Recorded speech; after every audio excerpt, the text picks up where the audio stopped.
Fantastic for completing the last 4 videos. Let's move on to our 5th topic, and this is one of my personal favorite, UI automation.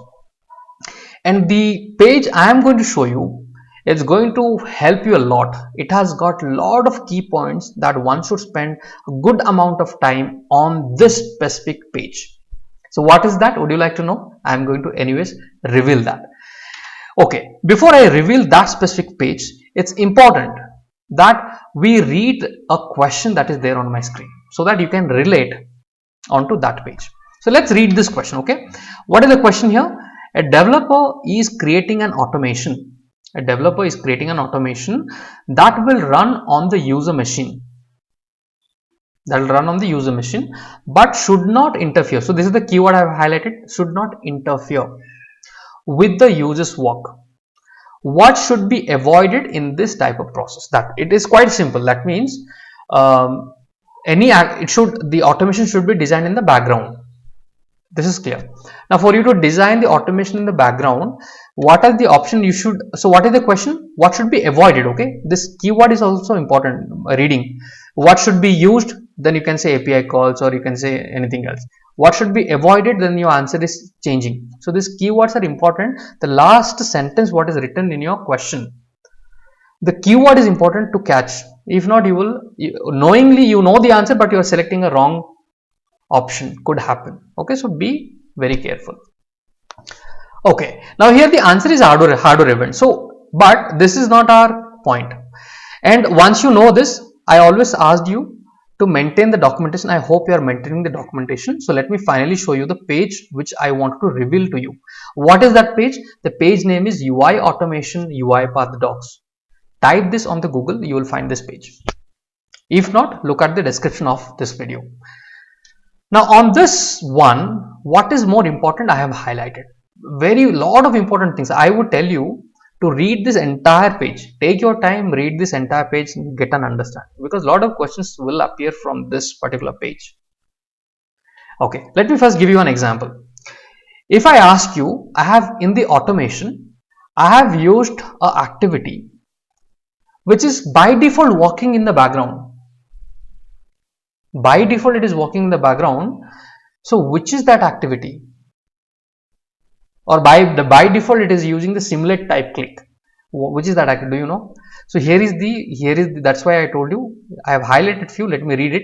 Simulate type, simulate click properties by default cannot be changed for these activities. You cannot change. So check select item, select multiple items, set text. Okay, so I have dragged and dropped for your easy understanding. Check doesn't have a simulate, you can't change it. Okay, and you are not able to change it. If some questions comes around that, you can think of.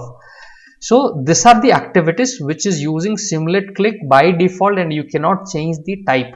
It will always use the simulate type click only. Okay, it will always work in the background. Select item, select multiple items, set text. Is it clear? So if this question comes, you should be able to answer. Okay, now let's move on to alter if disabled property. Okay, this is also very important.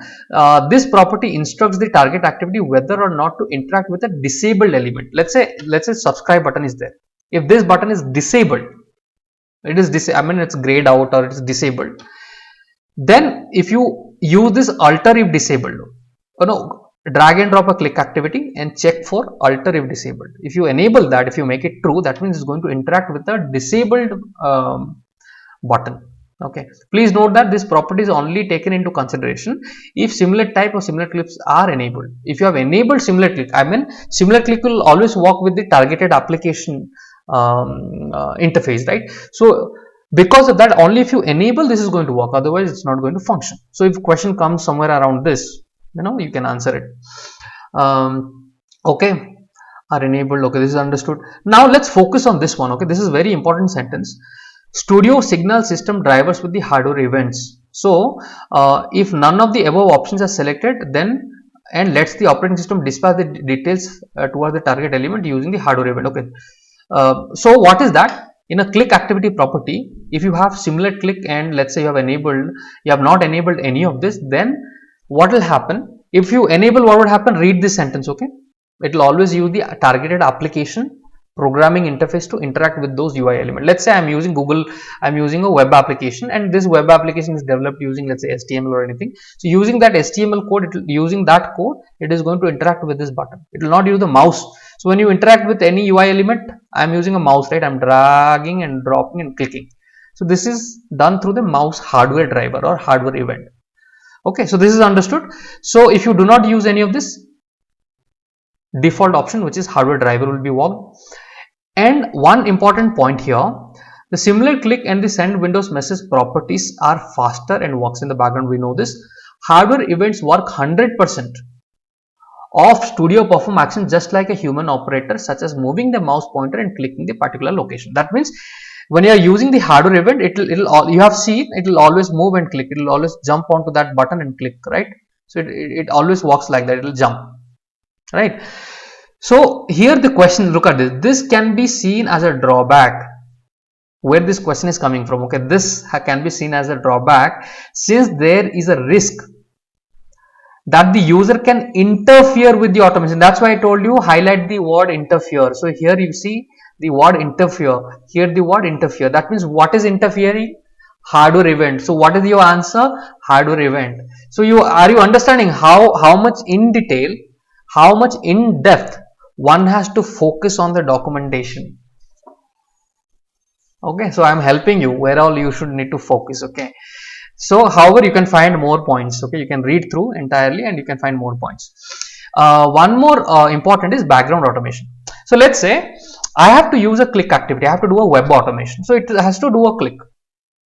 It has to type into, but it has to work in the background also. So here the complete proper documentation is written where many people will not find this documentation. So what is this documentation? If an automation is intended to share the desktop with the human user, that means it has to work in the background. All UI interaction must be implemented in the background.